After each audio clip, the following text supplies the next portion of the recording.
Baik, Assalamualaikum warahmatullahi wabarakatuh. Ya, jumpa lagi adik-adik semua dalam pembelajaran IPA kali ini. Untuk pembelajaran hari ini kita akan membahas tentang sistem gerak pada hewan. Nah, oke. Di sini ada banyak hewan-hewan ya anak-anak. Ada burung, monyet, ada ini zebra, gajah, singa, dan yang lain.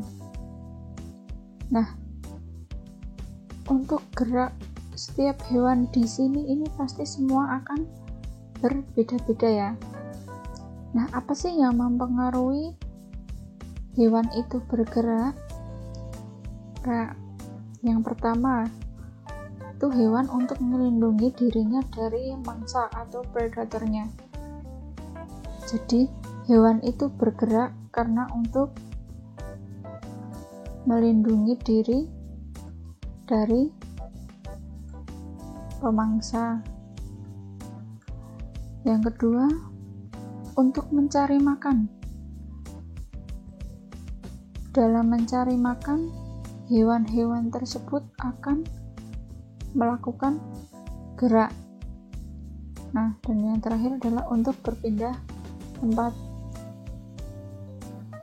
Ini berkaitan dengan melindungi diri dari mangsa. Dia akan melakukan perpindahan tempat agar tidak termakan oleh mangsanya.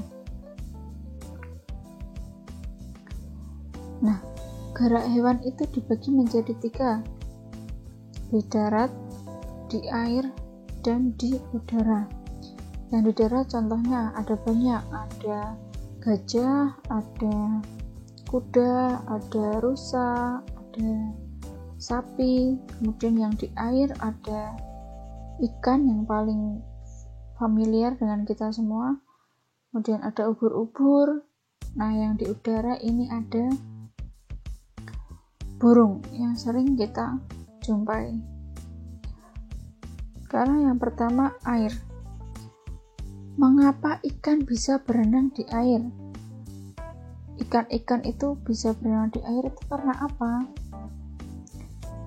Jadi ikan itu dapat berenang karena kerapatan dari air sendiri dan gaya angkat air sendiri itu lebih besar daripada ikannya. Jadi gaya angkat airnya lebih besar daripada untuk gaya angkat ikannya. Nah, kemudian yang menyebabkan ikan melayang di air apa? Ikannya tidak jatuh ke dasar laut. Mereka tetap berenang dan berada melayang di air. Itu karena gaya angkat air yang besar tadi dan juga ditambah massa jenis hewannya yang kecil. Itu membantu hewan untuk melayang di dalam air dan mengeluarkan sedikit energi. Nah, jadi kalau ada yang tanya kok ikan bisa berenang? Karena massa jenis ikan lebih kecil daripada gaya angkat airnya. Yang mendukung ikan bisa berenang di air lagi adalah bentuk tubuh ikan. Nah, bentuk tubuh ikan yang bagaimana? Yang aerodinamis, streamline, ataupun torpedo itu berguna sekali untuk mengurangi hambatan saat berenang, sehingga ikan menjadi lebih mudah berenang. Nah, dan fungsi ekor dan sirip itu juga untuk mendorong gerakan ikan dalam air, yang menyebabkan ikan itu tetap berenang di dalam air. Sekarang yang hewan di udara. Tadi contohnya burung yang sering kita jumpai. Mengapa burung bisa terbang dan tidak jatuh ke bawah? Sedangkan ada gaya gravitasi pada bumi. Nah, jawabannya adalah karena tubuh hewan-hewan itu termasuk memiliki gaya angkat yang besar untuk mengimbangi gaya gravitasi. Jadi burung ini termasuk yang memiliki gaya angkat yang besar. Nah, salah satu upaya untuk memperbesar gaya angkatnya adalah dengan menggunakan sayapnya. Nah, jadi sayap burung ini yang membantu untuk memiliki gaya angkat yang besar. Kalau ikan tadi kan tidak memiliki sayap, melainkan sirip. Nah, yang kedua, bentuk sayap yang airfoil membuat udara mengalir pada bagian atas sayap sehingga lebih cepat di bagian bawahnya. Saat sayap dikepakkan, ini ya, pengepakan sayap, itu udara akan mengalir ke bawah. Jadi yang udara dari atas ini akan mengalir ke bawah. Nah, dorongan ke bawah tersebut yang akan menghasilkan gaya yang berlawanan arah, sehingga burung ini akan tetap terbang terus ke atas, tidak akan bisa jatuh ke bawah. Jadi terbangnya terus ke atas. Nah, selanjutnya pada burung ini juga ada yang namanya hukum 3 Newton yang kita kenal dengan aksi dan reaksi. Jadi pada sayap burung itu memanfaatkan hukum 3 Newton, di mana ada gaya aksi yang menyebabkan arah dan gaya reaksi yang berlawanan. Nah, mana reaksi mana aksinya? Ketika sayap dikepakkan ke bawah, nah ketika sayap ini ke bawah, itu merupakan aksi.